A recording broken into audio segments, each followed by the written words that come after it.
In this final module, we're going to take an overview of the Hellenistic mystery schools, and that includes everything from Pythagoras and the school at Crotona, the Hermetic mysteries, Apollonius of TYANA, the Christian and Gnostic schools, and the Neoplatonic schools, and the Neo-Pagan revival of Emperor Julian the Apostate. And that will round out our study of the initiatic mysteries of classical antiquity.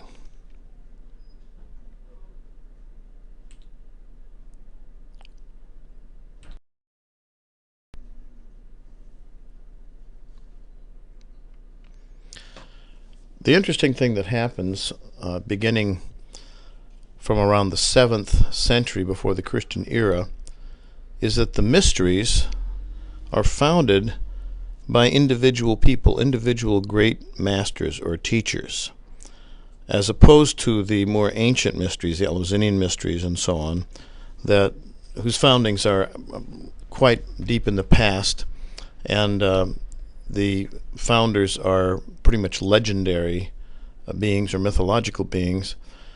We have real historical human beings who found what we call mysteries. Now, that is not to be confused with the Asiatic mysteries that came in from Attica and so on, such as the Mithraic mysteries and so on. But they formed a lot of the fodder for the thought that would be used in some of these, especially in Christianity. So from this period, the East and the West produced a series of powerful male spiritual teachers who were considered to be divine men. These included Zoroaster in Persia, Pythagoras in what we call Italy, Gautama Buddha in India, Hermes Trismegistos in Egypt, who was in fact modeled after an Egyptian priest whose name we know, Plato in Greece, Jesus, Yeshua, of Nazareth in Judea, Apollonius of TYANA in the Roman Empire, and of these we're going to look more closely at those whom I've marked with a star and take a look at those. We'll also examine the influence of Zoroastrianism, Buddhism, Platonism, and Neoplatonism in the Western mystery tradition. We will look at that more in detail in the course on the Western mystery tradition that follows this course. We begin with the master Pythagoras. Now, very little is known about the Pythagoras of history. We know about when he was born, when he moved from his place of birth to Italy and founded his group. He was born in Samos, and he traveled widely, and he was initiated as a pholarchos, which we discussed in earlier sections.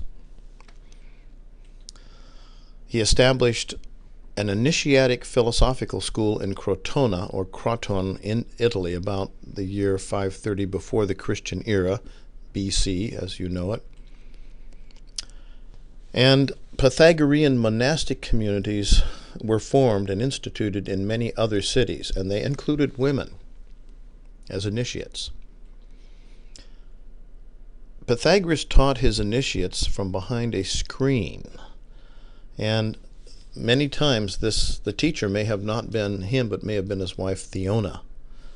We don't know for sure. He taught that mathematics underlay all manifestation, what he called number, and mathematics was rational. It could be understood as fractions. It could be understood as divisions on a string. It could be understood as the harmony of the spheres and the planets and so on. He understood the macrocosm as a great harmony of number, and the numbers were doubled and tripled and quadrupled and so on. And he understood, later on, the Pythagoreans understood the crystalline spheres that supported the planets that moved through the star of the sky of fixed stars, the zodiac, as being spaced apart in harmonic distances. This is not true astronomically, but it was true to them astrologically. And he understood the individual soul of each person as a microcosm, or a tiny miniature of the macrocosm, the total universe. In other words, within each soul we have an image of that universe. It's a hologram of the universe, and therefore to work with the universe we needed to work with the soul. We needed to go within. And he taught different methods for doing this, and ethics for cleaning and purifying the soul, and so on. One of the things that was sacred to the Pythagoreans was what we call the tetractys. This is can be represented as a triangle made of 10 parts in 4 rows that add up to 1, and then plus 2, plus 3, plus 4 equals 10. And it's portrayed in different ways. One of the most interesting things about the tetractys is it's very likely to have been the model used for the Kabbalistic tree in Judaism. Jewish mystery schools and wisdom schools, especially in Babylon, were greatly influenced by Pythagorean thought. It was out of the Pythagorean understanding of letters and numbers, because numbers were letters, Greek letters were numbers, that the idea of the Sefer Yetzirah, the idea of the Hebrew alphabet as a mystical generating factor in the emanation of reality in the universe, was developed. Great scholars of Judaism and ancient Judaism, like Gershom Scholem, have freely admitted that Pythagoreanism was much absorbed into the early pre-Christian, pre-Judaic, as we understand it today, forms of Jewish mysticism after the time of the Babylonian exile. You see, in Babylon, the great intellectual community of Judaism developed, way far greater than what existed in Jerusalem or anywhere else. And it was a cosmopolitan city that received influences not only from the Pythagoreans but from the Zoroastrians. In fact, the whole book, or the first chapter definitely, of the book of Genesis is pretty much a response to and a commentary on a much older form of the idea of the formation of a universe that was held by the Zoroastrians, the Persian Magi, and so on. And it became a very sacred part of Kabbalistic interpretation in Judaism. Another thing that he taught was metempsychosis, which is we know as the transmigration of the soul and reincarnation. Supposedly Pythagoras studied with the Brahmins in India and had traveled there and learned many of his things from them. That may not have been historically true, but later, when Pythagorean philosophy is revived and promoted by Apollonius of TYANA, who was a contemporary of Jesus, he traveled himself to India and studied with Brahmins based on the idea that Pythagoras had. Metempsychosis is the idea that the soul of a human being, which is a macrocosm, is a microcosm of the macrocosm. It contains all soul. All the universe is psychic. All things have soul. And that the human soul has traveled in various forms from the simplest and most general kinds of soul in the mineral world through the vegetable world and the animal world into the human world, and contains elements of all those things. And that it's possible for human beings and for other souls to actually die, to become disassociated if they live in an evil way and regress back into earlier forms, break back into other separate forms, and separate in this kind of way. And this is probably what Yeshua was talking about when he talked about the death of the human soul, when he said that it is more preferable to go into the afterlife with some kinds of disfigurements and disabilities than it is to enter into the Gehenna, or to lose one's soul, to actually have the soul die as a result of the evil acts that one has performed on earth.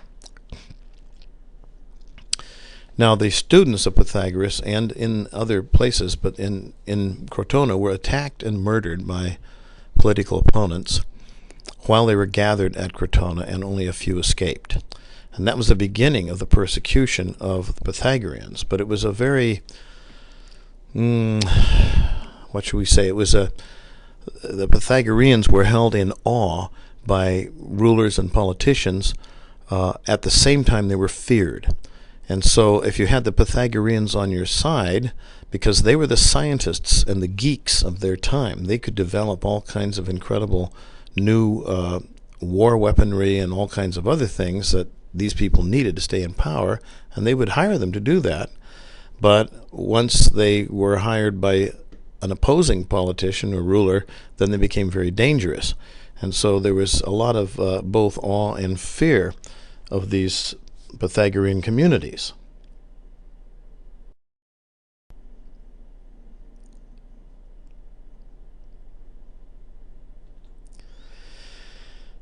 They were very far advanced in science and mathematics and mechanics. They lived by themselves. They lived a monastic life, and they followed very strict rules of what they ate and did not eat and how they lived their lives.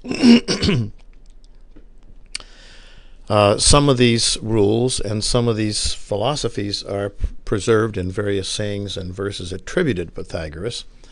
Most famous are the golden verses. I'll read you from some of them.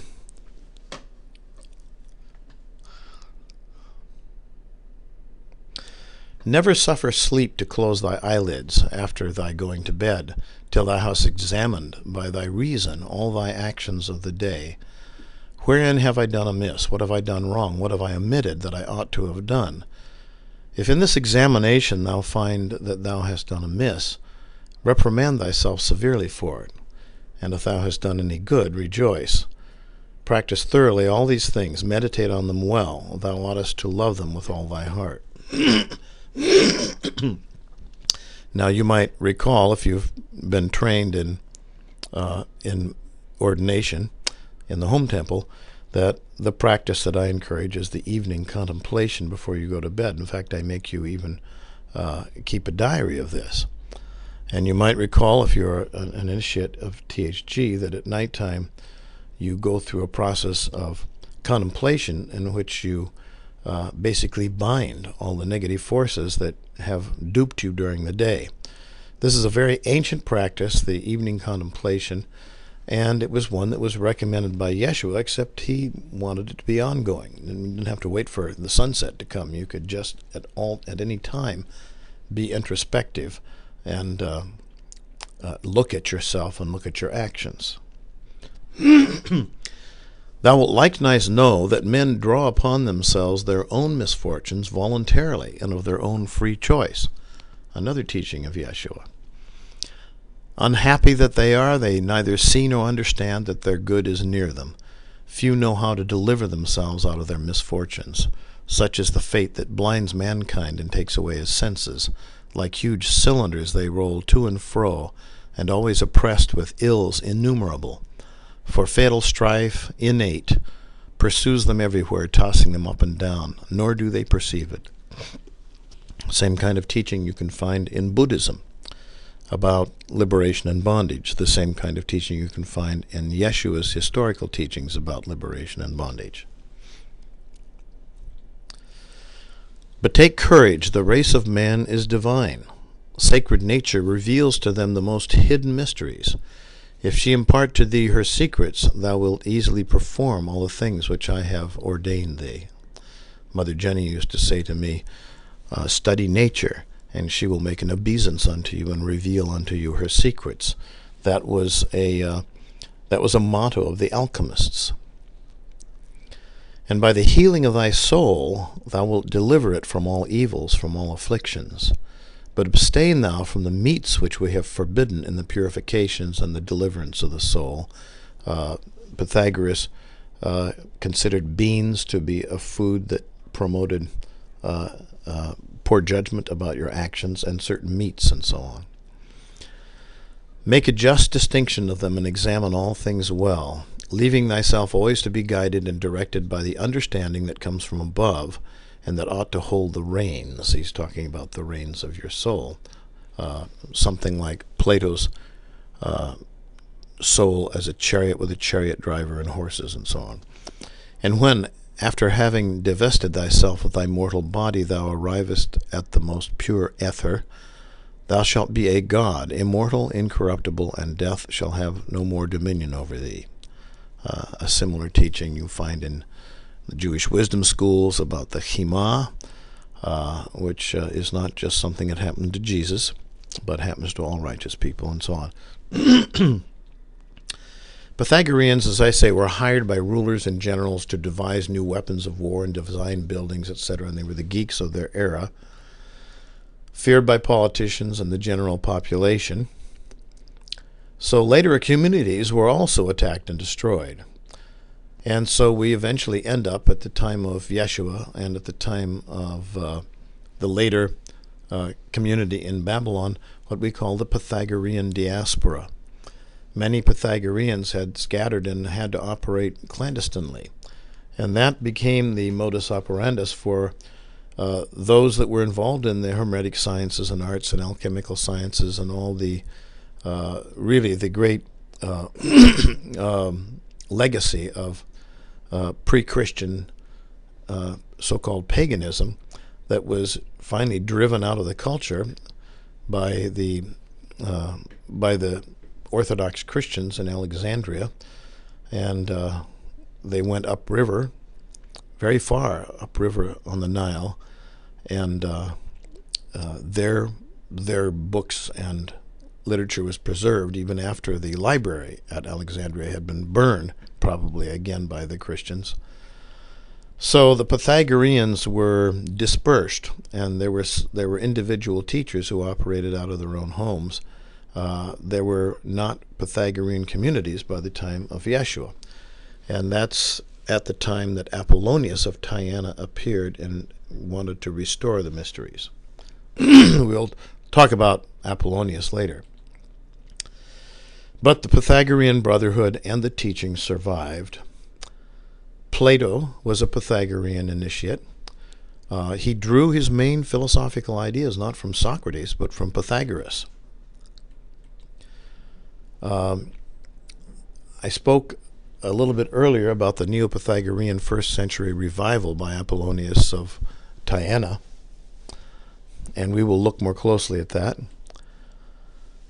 And Neoplatonism in the 3rd century was rooted in Pythagorean mysticism of the soul's ascent, and that was the teachings of Plotinus and Porphyry and Iamblichus and so on.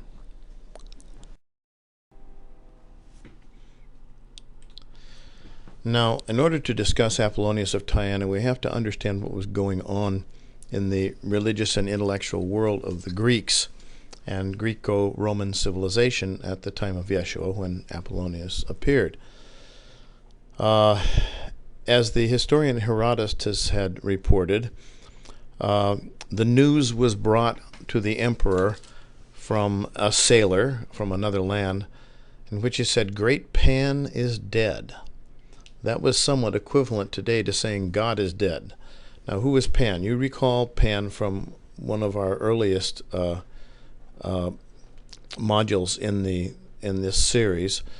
He was the ancient god of all, and as cities developed and civilization and the city-states developed, he was kind of relegated to the woods. He became the sort of cloven-hoofed deity of that the satyr was later modeled on, but Pan himself was kind of the leader of the fertility rites and so on. It was an image that went back to ancient fertility rites and fertility religion and so on. And he was no longer appropriate for the cities. New kinds of religion were developed for the cities, and so he was kind of relegated to the places of the forest and the woods, and that were isolated and in the wilderness. In fact, we still have the word today, panic, which means which referred to the idea that when if one went out into the woods alone and it got dark, one could be possessed by the spirit of Pan, and then he would go into a panic. His hair would raise on end, and so on. Anyway, Great Pan was a form of religion that was sort of like the folk religion of Greece and Asia Minor, and would be somewhat equivalent to the in Europe the idea of the green man and so on. It harkens back to a pre-Christian time, and in this case it was a time before the Eleusinian mysteries, a time before the rational Apollonian mysteries of the Greeks, when people's idea of deity were based basically on fertility rites. And so he was a male deity, even though the most ancient fertility deities are female, are mother images. And we know him through his images and representations as a horned god with cloven hooves and so on, and the pipes of Pan. And that represented to that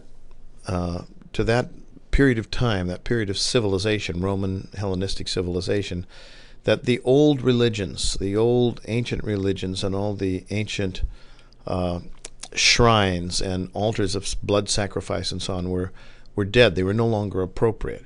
And so what had gone on is basically among the religious and the intellectuals of the Greeks, and in the small towns and villages even, these little shrines were allowed to just fall apart, and they were not honored.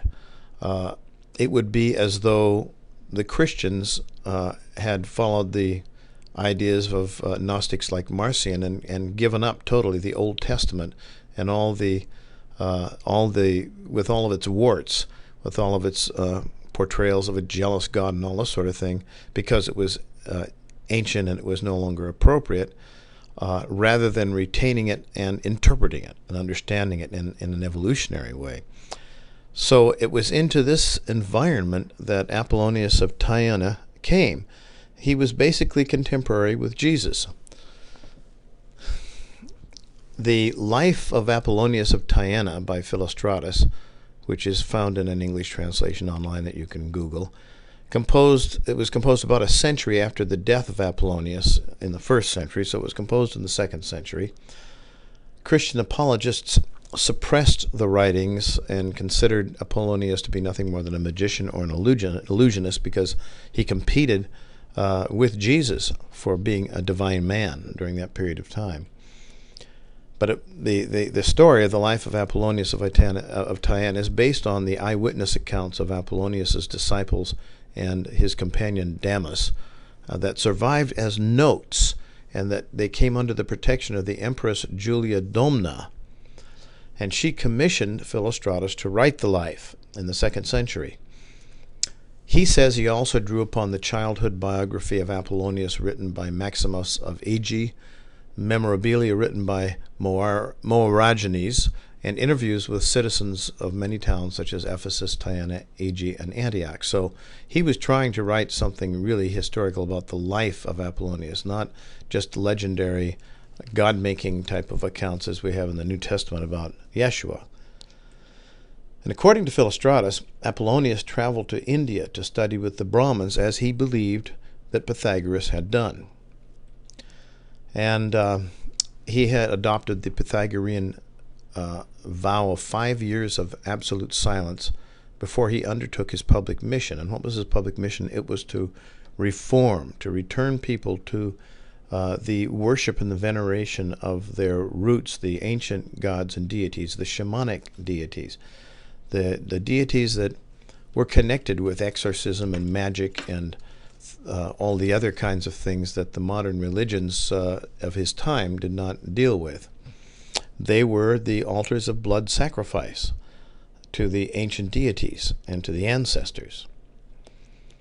So he became a reformer of these ancient shrines, and he traveled all over the Greek-speaking world to revive the so-called pagan rites and practices. And here we have a map that shows you every place he traveled in Asia Minor and in Greece and down towards Palestine. And he actually went into Persia and places like that. He performed exorcisms, healings, miracles, prophecies, raised the dead, and met with emperors and rulers. In other words, he did as much and even more than Yeshua is reputed to have done. I'm going to read you an account from the life of Apollonius, not about exorcisms or raising the dead or anything, but a more interesting thing here is the exposing of a LAMIA. A LAMIA was a vampire. Initially, vampires were thought to be females that would suck the vitality of young men.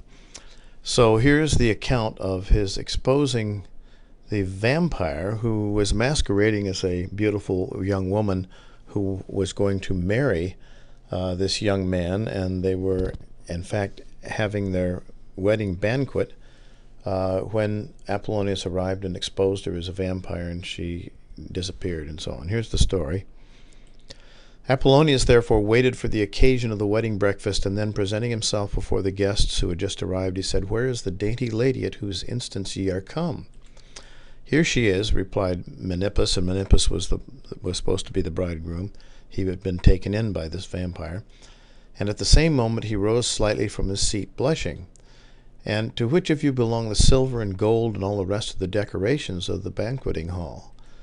"To the lady," replied the youth, "for this is all I have of my own," pointing to the philosopher's cloak which he wore. You see, he had been a philosopher following Apollonius, and now he was being deluded into this marriage. And Apollonius said, "Have you heard of the gardens of Tantalus, how they exist and yet do not exist?" "Yes," they answered, "in the poems of Homer, for we certainly never went down to Hades." Hades, by the way, was not hell. Hades was the underworld, which was divine. It was sort of like heaven in the more ancient world. "As such," replied Apollonius, "you must regard this adornment, for it is not reality, but the semblance of reality. And that you may realize the truth of what I say, this fine bride is one of the vampires, that is to say, of those beings whom the many regard as lamias and hobgoblins. Those beings fall in love, and they are devoted to the delights of Aphrodite, but especially to the flesh of human beings, and they decoy with such delights those whom they mean to devour in their feasts." And the lady said, "Cease your ill-omened talk and be gone." And she pretended to be disgusted at what she heard, and in fact she was inclined to rail at philosophers and say that they always talk nonsense. When, however, the goblets of gold and the show of silver were proved as light as air, and all fluttered away out of their sight, while the wine-bearers and the cooks and all the retinue of servants vanished before the rebukes of Apollonius, he was exorcising them, the phantom pretended to weep and prayed him not to torture her nor to compel her to confess what she really was. That was done in exorcism. You forced the evil being to give its proper name, and then you used that to control it. But Apollonius insisted and would not let her off, and then she admitted that she was a vampire and was fattening up Menippus with pleasures before devouring his body, for it was her habit to feed upon young and beautiful bodies because their blood is pure and strong. Now here's an interesting description of the resurrection appearance of Apollonius. It actually wasn't thought by the Greeks to be a resurrection, but to be the way a master could communicate with his disciples after death in psychic dreams and so on.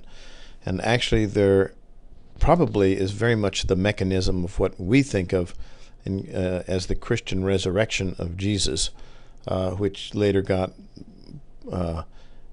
transformed into quite a different thing than it probably was.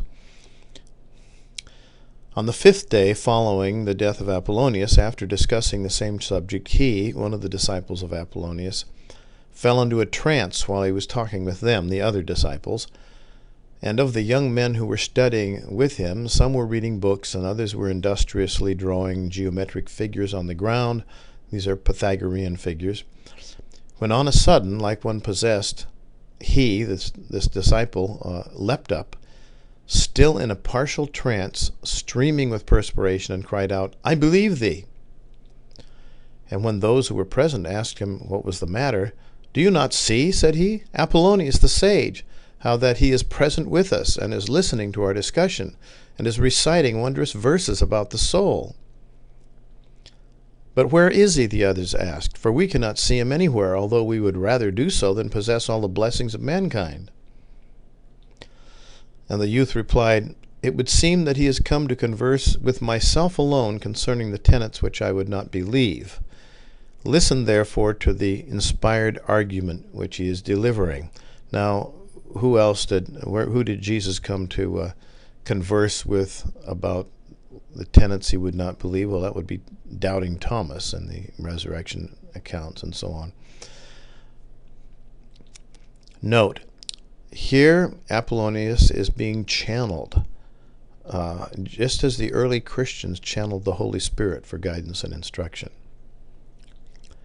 And here's what the disciple is channeling from Apollonius.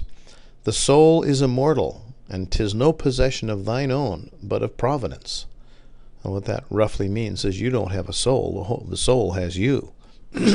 You are dependent upon your soul, not the other way around. Something that Yeshua taught, that we find in the Gospel of Thomas. "And after the body is wasted away like a swift horse freed from its traces, it, the soul, lightly leaps forward and mingles itself with the light air, loathing the spell of harsh and painful servitude which it has endured in the prison of flesh." The idea that we are living in a spell, a world of illusion, and imprisoned in flesh and so on. So here we have a resurrection appearance of Apollonius that might be a much better way to understand the experiences that the early apostles and disciples of Jesus had in the days following his crucifixion.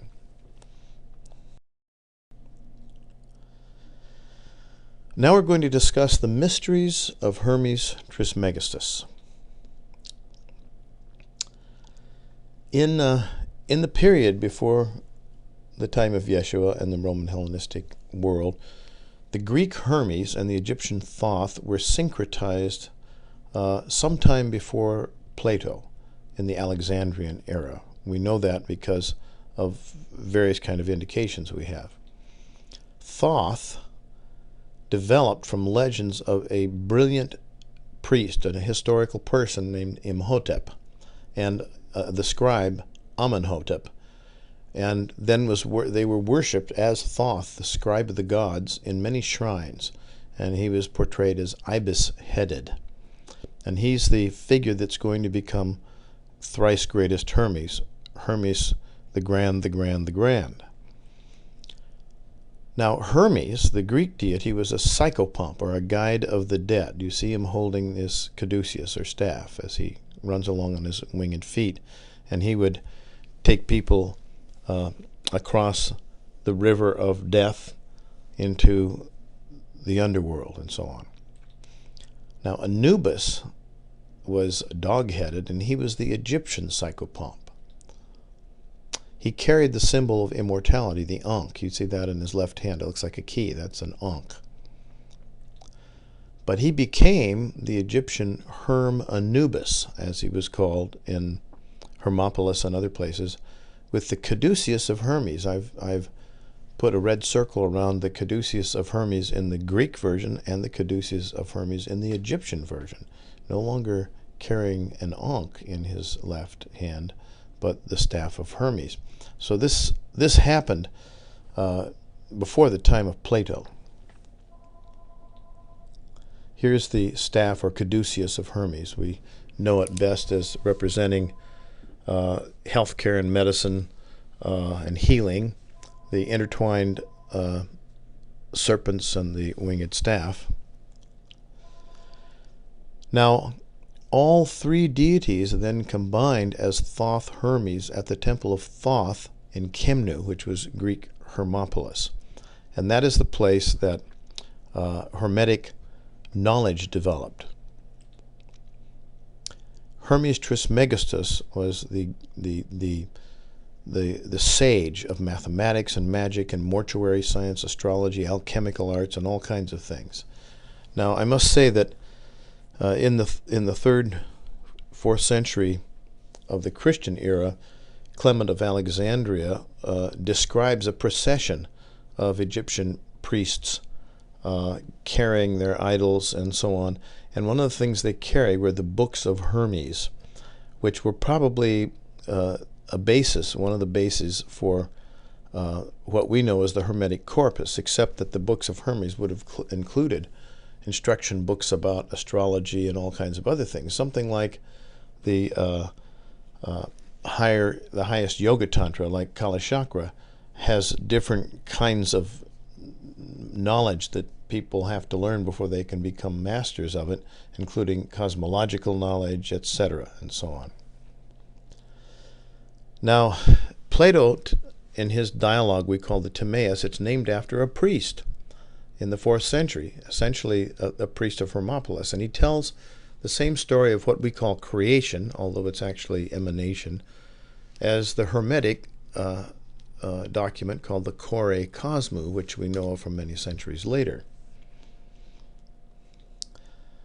And the mysteries of Hermes Trismegistus emerged as a school patterned on Egyptian priestly education. Now, I should say something about that, as I said in some of the earlier segments. In the Middle Kingdom and ancient periods in Egypt, any child who was very bright could advance very quickly and go up very high into the ranks of priesthood, because a child who could be taught to do mathematics and do astrology, the kind of astrology they did back then was basically determining when the dog star Sirius would rise and all that sort of thing, and architecture and writing and all these other things would be taken out of a village at a very young age when he manifested this brilliance, and he would be trained as a priest, and he would then have a high place in society, and every family wanted their child to be taken in this way into this kind of a school and taught. Well, priestly education then was highly, highly respected. Well, as it evolved after the decline of the Egyptian empires, it became a form of temple education and priestly education, to which eventually any kind of people would be admitted who would become disciples of it. And this is what basically the mysteries of Hermes Trismegistus came to be.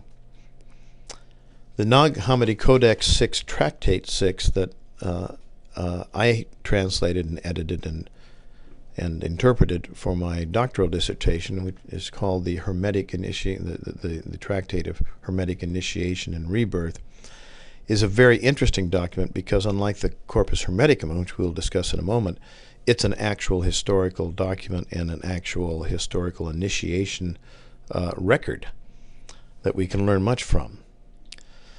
So you can actually get this online, a PDF file of this if you wish. It's called The Eighth Reveals the Ninth. That means the Ogdoos, the eighth heaven, reveals the ninth heaven, which is even higher, and so on. It can be astrologically dated to the early 1st century. So we know that these mysteries existed at the same time that Yeshua was teaching.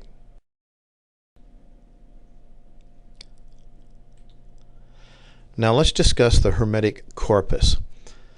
The Hermetic Philosophical Library, or an Hermetic Philosophical Library, and lots of other literature, Gnostic literature, were hidden in the 4th century persecutions of the so-called pagans by the Alexandrian Athanasian Christians, who probably were responsible for burning the library at Alexandria and murdering Hypatia. In fact, Gregory the deacon is said to have taken a big crowd and pulled her off of her chariot and tore her to pieces and this sort of thing. So there was a terrible persecution, and all the people who were masters of these arts, the Hermetic arts, the Pythagorean arts, and so on, went far up the river, the Nile River, to another location in order to be safe from these Christian persecutions. And that's where the Hermetic corpus, the Corpus Hermeticum, seems to have come from. In the Nag Hammadi Coptic Gnostic library, there are several Hermetic tractates, the Asclepius and the Initiation Tractate I just told you about. The school of Akhmim developed in the city of Akhmim, where the Akhmimic dialect of Coptic was used, on the Upper Nile city, and it became a city of refuge for Pythagoreans and Neoplatonic and Hermetic schools, which by that time had somewhat merged together and syncretized. They were synthesized as what we know as the Hermetic tradition. It fell to the Muslims in the 7th century, who preserved the Hermetic literature and many other things. The Neoplatonized Greek Corpus Hermeticum was brought to the court of Cosimo de' Medici in the 15th century in Europe, and he funded the Latin translation by Ficino. In fact, he considered it to be so important. Ficino also had received Arabic copies of, or Greek copies of Platonic dialogues from the same catch of materials, and Cosimo de' Medici was on his deathbed, and he wanted the Hermetic corpus translated first before anything else, before he died. And so it was done. It was translated then after that into several languages. Up here I show you the German translation, which became important to Rosicrucians and so on. But that initiated what we call the Hermetic Renaissance in Europe, and we've discussed that. We will discuss that in the next series of classes about the Western mystery tradition in Europe, the European, the medieval and modern Western mystery tradition. And you'll learn a lot of very interesting things there. So now let's take a look at the actual historical Hermetic Initiation Tractate. Previous to this, we did have the Corpus Hermeticum Tractate 13, which is a sort of general version of initiation that is very parallel to the document we have here. But all the philosophical tractates of the Corpus Hermeticum had passed through the hands of Neoplatonic editors and were Platonized in their transmission. So they're all they don't represent the earliest Hermetic concepts. They're just as the teachings of Yeshua were Gnosticized in the Gospel of Thomas, so the teachings of the Hermetic sect were Platonized in the later centuries as Neoplatonism became the name of the game. So in Nag Hammadi Codex 6, Tractate 6, we have an authentic transcript from an initiation that was probably done on the spring equinox of the year AD 26. That's 26 of the Christian era, while Yeshua was alive. That means this tradition was very live at the time and contemporary with Yeshua. I have taken account of this in my novel, Yeshua the Unknown Jesus, and have him have contact with a Hermetic teacher and so on, where he would likely have had it when he was developing. Here's the internal evidence. At the conclusion of the initiation, the Hermetic Father gives the initiate, he's the guru, he gives the following directions about recording the discourse by carving it on stone in the place sacred to Hermes, which would be Hermopolis. He says, "O my son," you see, he's generated him as a son, he's spiritually rebirthed him. "O my son, you shall perform this while I am in Virgo, and the sun is in Aries the distance of a day, and 15 degrees has bypassed me." That means I, being the teacher, the guru, is Jupiter, is in Virgo at the 15th degree, and the sun is in Aries in the 1st degree. That's the vernal equinox. A lot of initiations were done on the equinoxes and have been traditionally done this way. Now the terminus ad quem, that is the latest possible period for this writing, is suggested by the content and also by the paleography of the manuscript, and that is about the mid-4th century of the Christian era, the AD 300s. So we have to look for a time before that these astronomical conditions would have prevailed.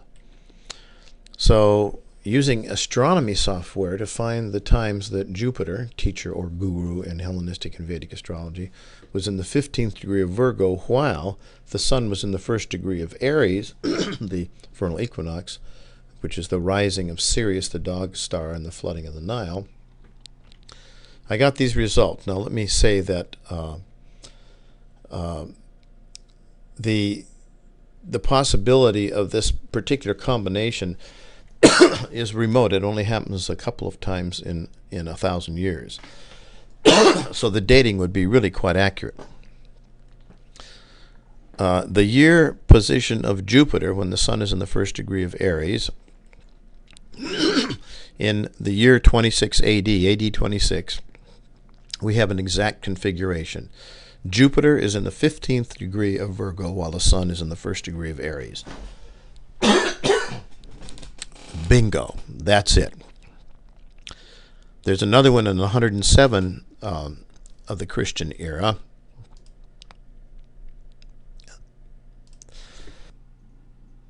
However, in this case, Jupiter is no farther than the 14th degree, and it moves very slowly, unlike the sun, which moves 1 degree a day. In 190 of the Christian era, we have an even less accurate thing. Jupiter's not as far along in Virgo when we get the spring equinox.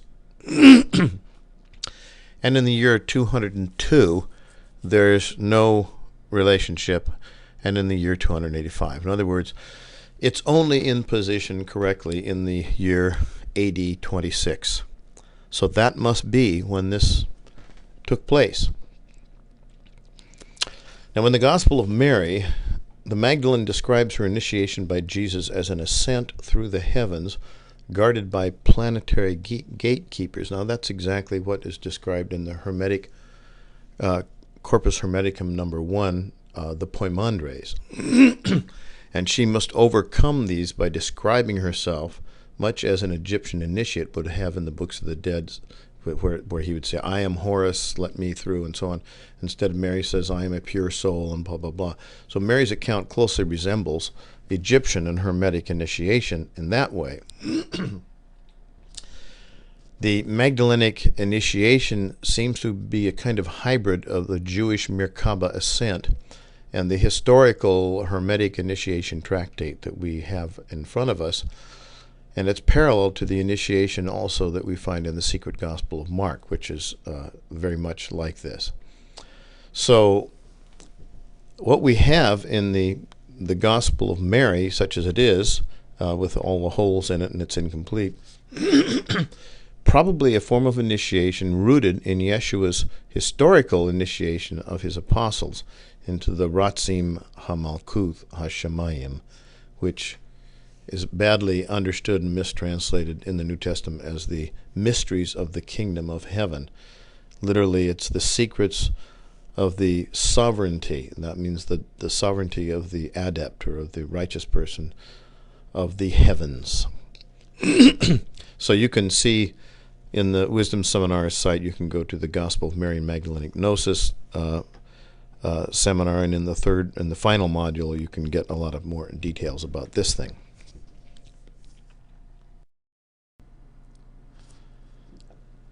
So to understand the Hermetic mysteries, let's take a look at the Corpus Hermeticum Tractate 1, the Poimandres, which translate as the shepherd of mankind.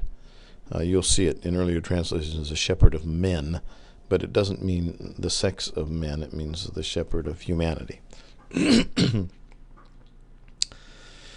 in it, we're told at the end that the preacher who has received this is going out to preach the good news, the gospel of Hermes, to people in the streets and on the streets.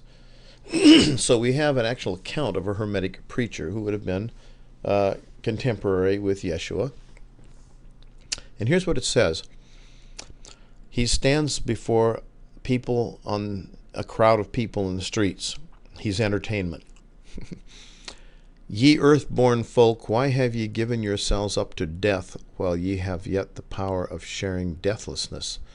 Repent, O ye who walk with error arm in arm, and make of ignorance the sharer of your board. Get ye out from the light of darkness, and take your part in deathlessness. Forsake destruction. And some of them, with jests upon their lips, departed from me, abandoning themselves unto the way of death. Others entreated to be taught, casting themselves before my feet. So there's an immediate separation, those that resonate to the message and those that don't. And it was undoubtedly the same with Yeshua when he preached, because he didn't preach the details and secrets of things to people. He gave what we would call davrim and mashlim. He gave them allegories and parables. He said, to all those on the outside, everything is given in allegories and parables, but to you, who are my inner group, I teach you plainly, and so on. Hermes Trismegistos was the only one of the pagan saints who was deeply respected by the early Christian fathers. Justin Martyr, Cyprian, Lactantius, and Cyril of Alexandria quoted Hermetic sayings with reverence. Cyril equated Hermes with the Christian Trinity. The poimen, or shepherd, of Hermes may have been a Christianized version of Hermetic teaching. The early Christian literature, the shepherd of Hermes, as it's called, is earlier than probably John's Gospel, and it's included in a lot of the earliest New Testaments. It was a late 1st century, maybe early 2nd century writing that was included in many of the first New Testament collections, and it is a Christian writing. It's not a Hermetic writing. The interesting things are the word poimen, for shepherd, became later an idea of Yeshua as a shepherd and of the apostles' succession as bishops as shepherds. You can find online translations of the Shepherd of Hermes at the early Christian writing site, and I recommend you do that.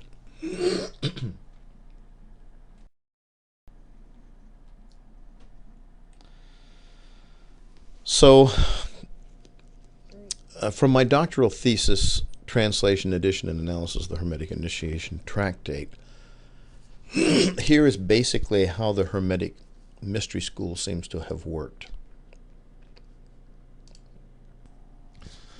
The Hermetic path, which was also known as the anadas, or the upward path, seems to have a scheme that can be outlined in this way from A to D. There's first conversion. There's a decision to become a Hermetic catechumen. That means one who is being instructed through either reading the preaching charismatic Corpus Hermeticum 1, the Poimandres, or hearing an Hermetic teacher in public discourse, life setting, is going to be public teaching with a period of probation. Now, the ones who decide that they want to know more and hear more then become instructed in large groups or smaller groups. This is letter B up here, instruction in the genikoi logoi. Now, the general discourses, genikoi logoi, had to do with probably Pythagorean mathematics, astrology, philosophy, and so on. These are group classes. It was a period of philosophical and catechetical studies, sort of a very abbreviated form of Egyptian priestly education, of which the Corpus Hermeticum preserves extant epitomes and summaries, like the Asclepius and the Cosmo and so on. The life setting would have been in private academic instruction in small groups. And then, as they progressed through the anadas, the small group instruction became smaller as the people who were intelligent enough to go through it kept on, and the others probably dropped out. And finally, they got to the point of instruction in very small groups. We have some of the tractates where just one or two people, where 2 or 3 people are being instructed by Hermes. And finally, at the initiation stage, it's a 1-to-1 between the between the Hermes and the student. And that is called the anados, or the upward path, through the hebdomad. The hebdomad is the 7 spheres, or the 7 heavens, that are represented by the Pythagorean crystalline spheres of the 7 planets. This was an ethical, mystical canon of discipline involving personal behavior and piety and upbuilding of the soul through special topical discourses. It was, again, in private academic instruction, eventually becoming one pupil at a time. And when a person was judged ready to be properly initiated. Now, you have to understand that this kind of thing was followed in Christianity. People had to study for years in the catechetical schools before they could be baptized, and baptism was considered to be initiation, even though for Yeshua that was not initiation. That was simply the first commitment one made. But in Christianity, they had years of instruction to do, and in Alexandria especially, the instruction was very profound and may have actually included a lot of the Kabbalistic knowledge of Yeshua that has been lost. So in this 4th stage, when we now get to the 1-to-1 period, we go through the mystery liturgy of Hermes Trismegistos. And this involves the apotheosis, or the becoming divine, of the pupil in rebirth as a pneumatic. That means as a spiritual being. In later Gnostic groups, people will be classified as sarkics, psychics, and pneumatics, as we'll learn later when we study the Bogomil and so on in the next section about the medieval and modern forms of the Western mystery tradition. Even in Corinth, Paul was already in conflict with people who were doing initiations and were classifying people as sarkic, psychic, and pneumatic. The sarkic were the fleshly, the people who wouldn't even come and be instructed. The psychic were the ones who were being instructed, and the pneumatics were the ones who had made it. They were there. And so here is the mystery liturgy of Hermes Trismegistos, is a ritual way of full initiation into the status of a Hermes. It'd be initiated into the brotherhood, which meant brotherhood or sisterhood, and sisterhood, of the Ogdoad. The Ogdoad is the 8th heaven. That is the dwelling of the Hermetic saints who guide and instruct Hermetic students on earth telepathically. And it's learning how to be in contact with these saints and hear their instruction. And this was a secret revelatory discourse with a Hermes using harmonic intoning and some magical things that we can't discuss right here, right now.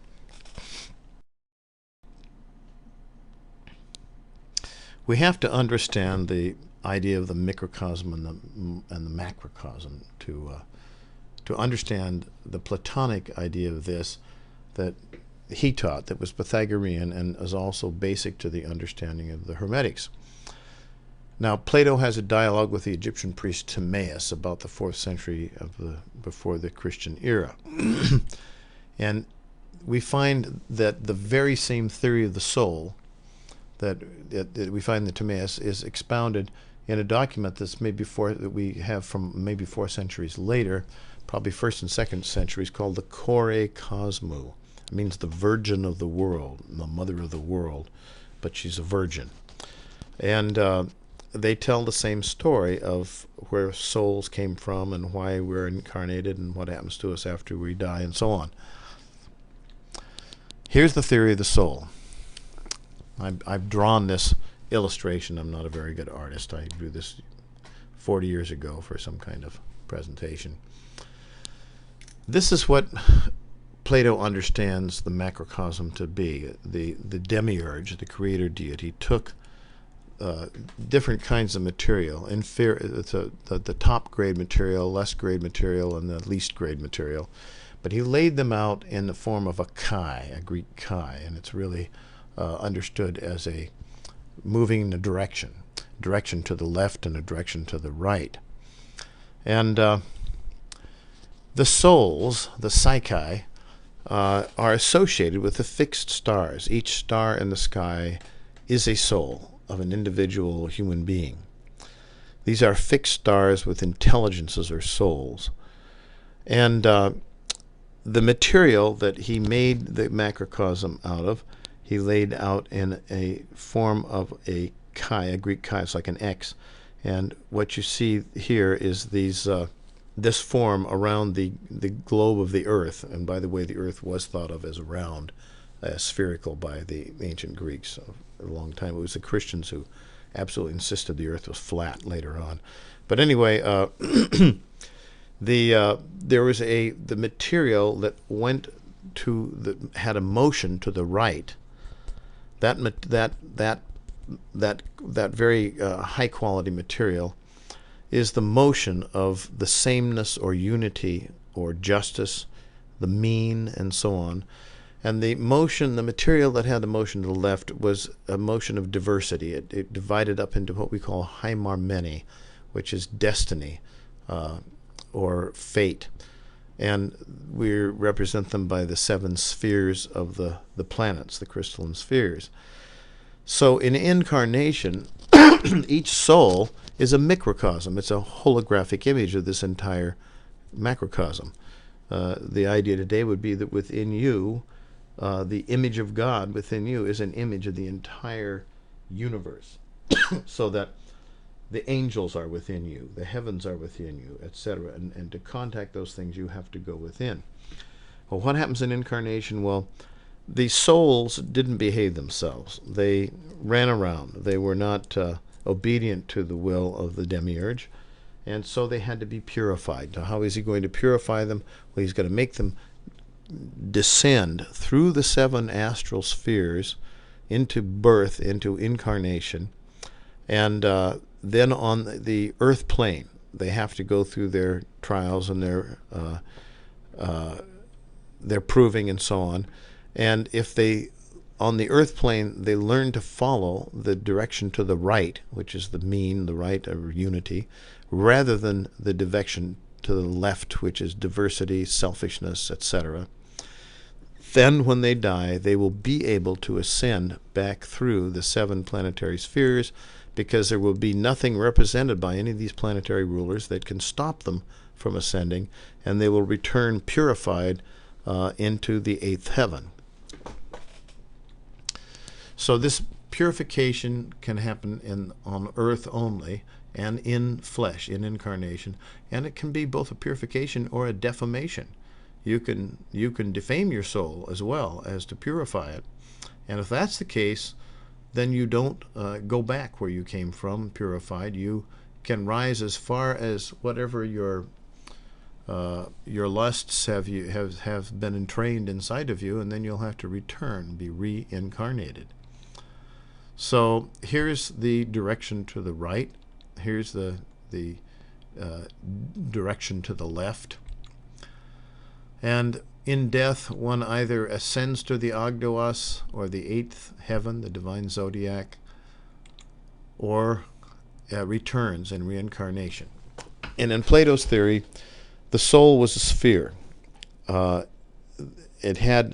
It developed, in order to live on earth, it developed first sense organs of eyes and nose and mouth and so on. Then it extended itself into a body with arms and legs and became incarnate. His theory also was that of transmutation, the idea of transmigration of souls, and that in one's first incarnation, when one would come as a human being, one's first incarnation, one would come as a male. If he didn't make it, he'd come back as a woman, because they were lower. And if a woman didn't make it, if she did a bad job, then she'd come back in the form of whatever her sins were, like she'd come back as a pig or as a whatever. That was Plato's idea. A lot of Pythagorean ideas were quite sexist, by the way, if you want to study it.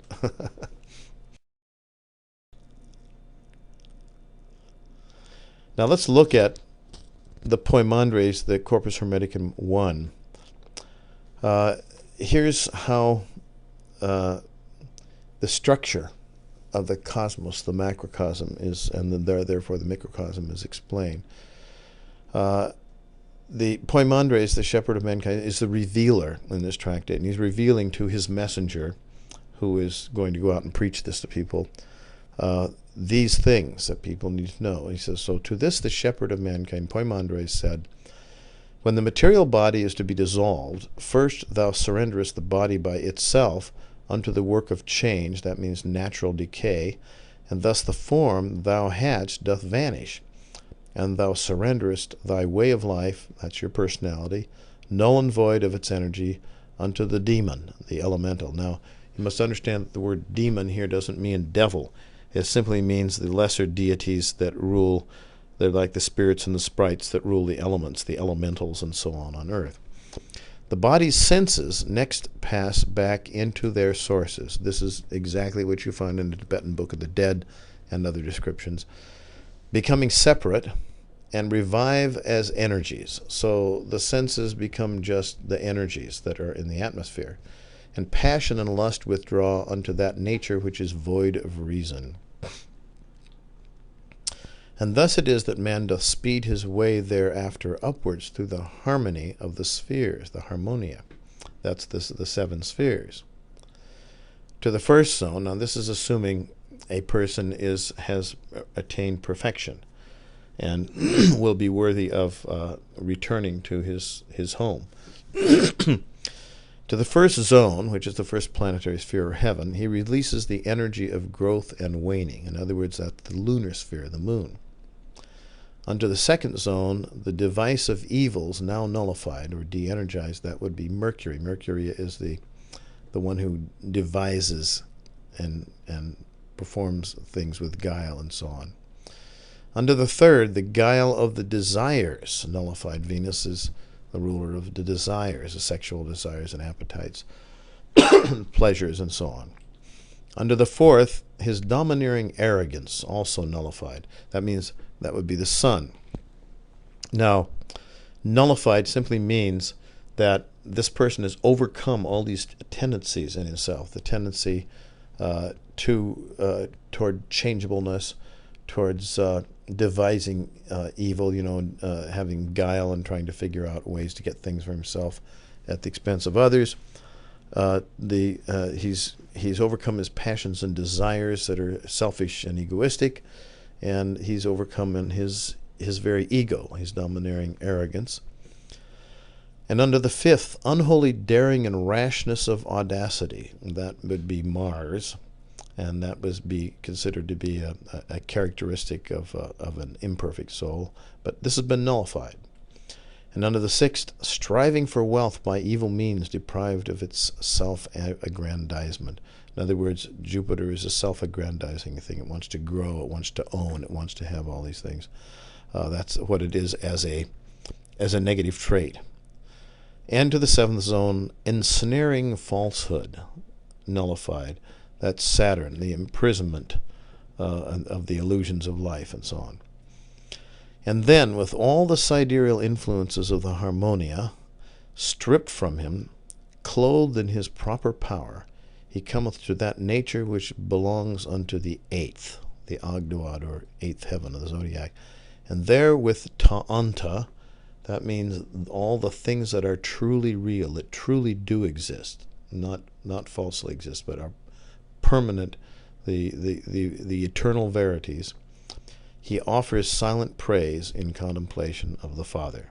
So that is where the Hermetic saints go, to the eighth heaven. The tractate that I have is called The Eighth Reveals the Ninth, because slowly their perfection can be continued, and they will slowly be drawn upward into the ninth heaven, and finally into the Godhead itself, is the idea of the tractate.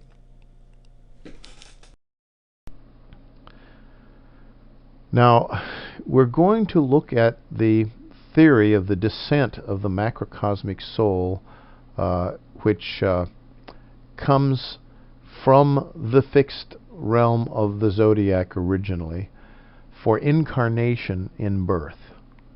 So here is basically what you will find in the Timaeus of Plato and the CORPUS of Trismegistos and so on. And this is a basic kind of idea that people have of where the soul originates and how it goes through different processes. First of all, there are spheres or rulerships, and each of these is established at a distance from the Earth. At the outermost distance we have Kronos, or what we would think of as Saturn. He's a deity, he's a power, he's authority. He's an authority that is set there to rule. It's a limit, it's a gateway, he's a gatekeeper. And so we refer to these as the powers and principalities that Paul talks about. These are the authorities, and they govern many, many things about human beings, what kinds of personality they're going to have, what kinds of fate they're going to have, and so on. And then at the that was at the seventh sphere. At the sixth sphere we have another god. The god Jupiter is associated with this, or Zeus, in some schemes of thought. And then we have the fifth, Mars. The fourth, we have the Sun. The third, we have Venus. The second, Mercury. And at the very lowest and closest to the Earth, the Moon. And the Moon is beneath the lunar sphere. Now these are beings. These are gods. These are called daimoni, demons. Now you must understand that to the Greeks the word demon didn't mean a devil, but it meant a little god. It meant a lower god, an inferior god, the one that rules under the higher gods. So it's a lower, but above us it's a much higher authority, but below the highest gods it's a lower authority, so to speak, in the astral world. And these powers and principalities rule many things about us. For example, when we are first born into the earth, we descend through these seven spheres. And whatever position or whatever configuration these ruling lights are in at the moment we're born, and it changes and goes through hundreds of millions of possible combinations at all times, we pick that up. Our soul picks that up because our soul is a microcosm of that macrocosm. And so the harmony of our own spheres inside of our own soul picks up by sympathy exactly the same vibration and the same configuration, and that moment in time in which we are born gives us our ethos, our astral or sidereal ethos, which is known to the Hebrews as the nephesh, and to us as your personality. And that is what the horoscope is about. The horoscope is a map of that moment in time when you took your first breath. That's the time that you came down from the heavens, you took your first breath. And so this is what the descent of the microcosmic soul through the macrocosm and incarnation and birth is, and it determines many things about whether you be short or tall, musically talented, fat or thin, what kinds of fate you will have, and all this sort of thing. Now after death, the soul yearns to return to its abode, its place of origin, the divine energies in the zodiac, in the sky, the energies of the psyche, the soul. But the psychic energies are trapped in the earth. They're trapped by the kinds of things that they have generated in their own lives, because their life on earth has been, for the philosopher, the point of the life on earth has been to purify the soul by following the direction of the right, the philosopher's way, by following the motions of the good Keizer, by doing the right things and being sensitive to the promptings of the higher worlds, the soul grows and the soul loses its bondage to the things that are in the earth and the energies that come out of the sky. So the soul's going to have to leave this planet, and he's going to have to ascend through the lunar sphere from the sublunary world, and through the sphere of, we will call the sphere of Hermes, and the sphere of Venus. Now let's represent the sphere of Venus by the daimon, by the demon, the avenger, the torturer, the gatekeeper that stays there. Now remember, you have picked up all that you are and all you know of yourself, your personality, your nephesh, your sidereal body, from the configuration that was implanted through sympathy onto the harmonia of the spheres in your own microcosmic soul. So everything that you picked up has two aspects. It's like a double-edged sword. It has the good and the bad. And what you have to do is overcome the disharmonies in order to get it through the harmonies of the spheres. Well, let's look at this third harmony. This is the sphere of Venus. Sphere of, in the positive sense, artistic things and love and sweetness and music and so on. But on the negative side, selfish desire, gluttony, overdoing of things, overweening desire, etc. Let's say that you as a person may not have overcome all these elements that you have in yourself. Now, you have to not only overcome that, but you have to overcome the negative parts of all the other things that you have inherited from the rulers, the rulers of Hymarmene. So when the time comes for your death, you try to ascend. Your soul tries to leave the body behind. The body decays and your soul is free, and it goes through the first sphere, the second sphere, but it gets to the third sphere. It cannot go any farther, because at that point you are pulled back by the negative lusts and desires and unfulfilled things of your life, and you return to life again sometime later through the process known as reincarnation. However, let's say that instead you have been a person who has purified yourself. You've purified your animal instincts and desires. You've purified all the things in you that would lead to injustice and anger and disharmonies, and you've made yourself, attuned yourself to heaven. So when you die, you're going to ascend through all the spheres. You will hit each one of these gatekeepers, and you will be able to go right through. And you will ascend to the 8th sphere, the Ogdoad, the 8th heaven, where the saints and the holy ones have gathered, and they work from there to teach and help human beings telepathically.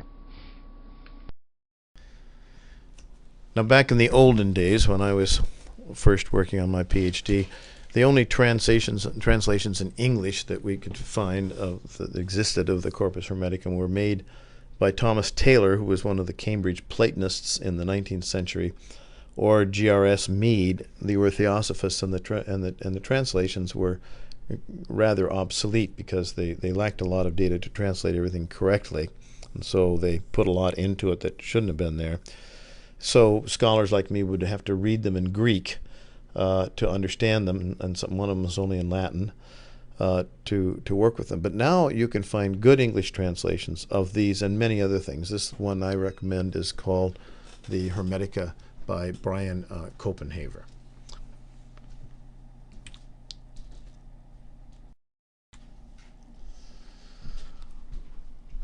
Now we're going to take a look at the Jewish prophetic and wisdom schools. Now, certain Jewish sages of the Hellenistic era were considered to be experts in the magical arts and prophecy and alchemy and astrology and exorcism. This is not something that modern synagogue rabbis want to talk much about, because the Jews were considered to be like real magicians and so on, because they did have great arts, the arts of Solomon and so on, that they practiced. Yeshua, as an exorcist, was practicing one of those arts, for example, and others like healing. But in the early medieval period, Maimonides advised people not to say anything about Jewish knowledge of these alchemy and all these other kinds of things, because the Jews were being accused of witchcraft and all that sort of thing. And so that part of Jewish history, that whole heritage, was really dropped from Jewish education very much until it was Jewish scholars in the 20th century began reviving it. And there are some very, very good scholars that you can read, like Patai and the fellow who translated the Sefer Yetzerim and so on. You can learn a lot today about these things. We certainly know that the first alchemist was considered to be a Jewess, a very famous female Jewess in Alexandria, and that the arts were supposedly came from back from Moses and so on. But anyway, in the period of Yeshua, Jewish sages were considered to be experts in these things, and emperors like Vespasian would hire Jewish exorcists to come in and cleanse people who were possessed of devils, and they would use Solomonic magic and so on. You can find accounts of this in the ancient literature. Well, the highest initiatic mysteries of Judaism were known as the Ma'aseh Merkabah, the work of the chariot, which involved the ascent, the mystic ascent to the chariot throne, or Merkabah, of God in the 10th heaven. Now, some version of this is probably what Yeshua transmitted to his advanced disciples in the Halakha of Rebirth. It's certainly what the Christians call the Transfiguration event was really all about. There are hints of it in other places, but we know that it was very important in the early Christian churches because Paul boasts, although he boasts in the third person, singular, about having made his Merkabah ascent to the third heaven of Pardes. So there's a lot about this that's very, very important to understand, and it was part of the live tradition of early Christianity. So you can't understand the origins of Christianity without understanding the traditions of Judaism, and especially the mystical and initiatory traditions. So the so-called mysteries of the kingdom of heaven were this sort of thing that Yeshua was initiating people into. In Aramaic, the Ratzim HaMalkuth HaShamayim, the mysteries of the sovereignty, the Malkuth, the word term sovereignty meant the mastery of a Jewish hakim, a Jewish sage, the mysteries of the sovereignty of the heavens. And it was that sovereignty, that Malkuth, was what was granted to the Ben, the Bar Enosh, the Ben Adam, the new Adam, the Christ, to sit at the right hand of the throne of God, to become a master of the universe. So for ancient divine Jewish arts, you can read Raphael Patai. I especially recommend his book called The Hebrew Goddess. You didn't know that God had a wife? Well, time you learned. And the book on the Jewish alchemists. So there's some of the things that you can read. So let's take a look at the evolution of the Merkabah ascent that led up to the period of history that is represented at the time of Yeshua. In the pre-exilic days, before the 6th century of before the Christian era, in those days, there were experiences that were transmitted. This is called Jacob's dream. He dreams of the stairs with angels ascending and descending on him. This later becomes a Merkabah mysticism document that is written in the 1st century contemporary with Yeshua. But you'll find this story in the Old Testament, the Jacob's ladder and so on.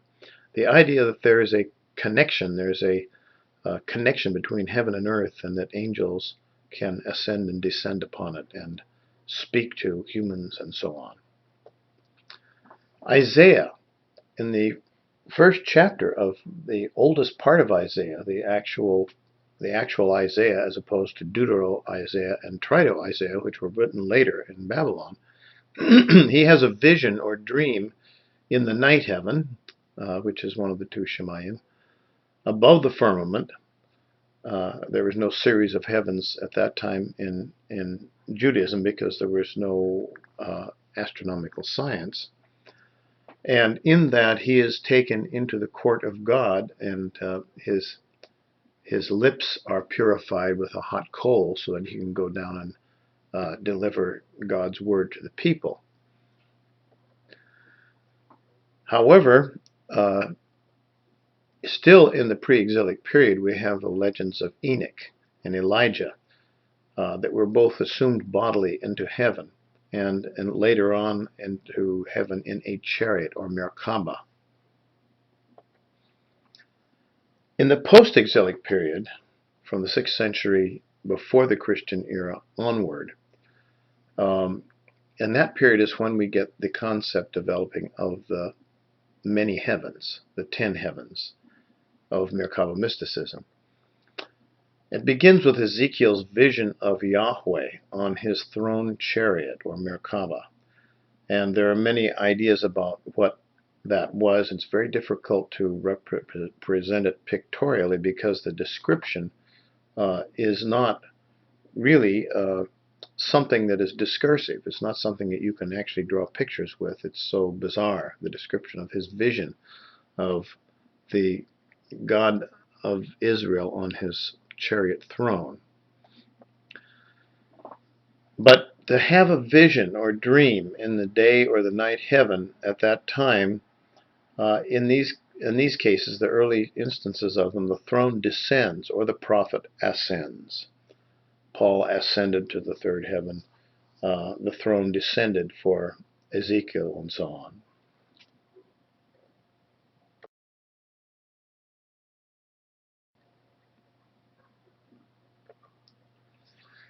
Now, that became the basis and the paradigm for a form of Jewish mysticism that was done, the highest form of Jewish mysticism that was done by saints and sages. They were called sometimes the riders of the chariot, or it was known as the Masa Merkaba, the work of the chariot. It was a very highly secret Kabbalistic thing that was not taught from person to person. Each person had to learn it himself, and when he had learned it and experienced it, then he could speak with another Merkaba master. It was, however, spoken about in the wisdom schools of Alexandria and Palestine and Babylon.